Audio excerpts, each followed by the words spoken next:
Among the many brave men and women that risk their life fighting for our freedom, Brent Holman is one of the most fearless people out there. KCAU-9 News reporter Mallory Smith gives us a closer look at his journey as a soldier in this week's edition of Veterans Voices.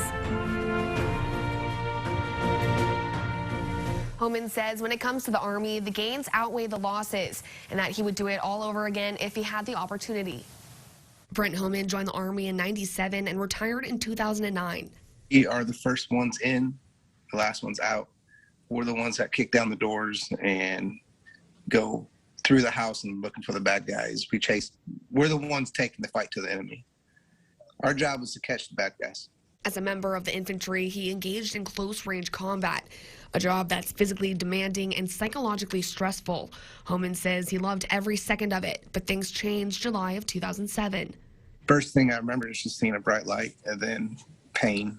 While on a tour in Benghazi, a bomb went off next to Holman and one of his men.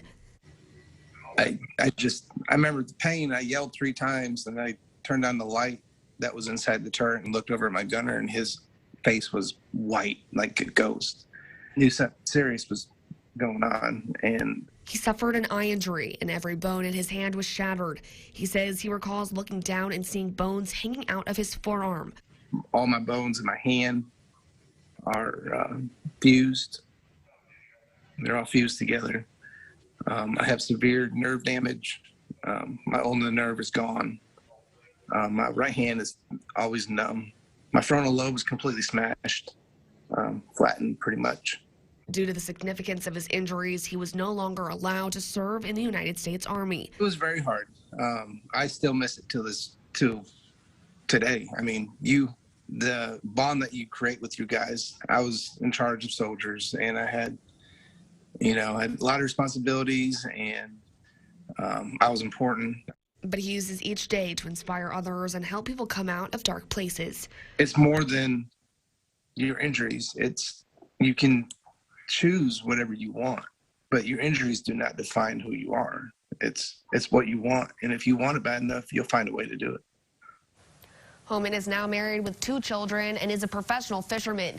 He says he credits his children for, in many ways, saving his life. For Veterans Voices, Mallory Smith, KCAU-9 News. We thank him for his service. KCAU-9 News is proud to tell these stories of Siouxland veterans every Tuesday here at 10 and also at Wednesday at midday. And nominations are always open, so if you know of a veteran with a story to share, we'd sure like to hear it. You can just send us a message at veteransvoices@kcautv.com.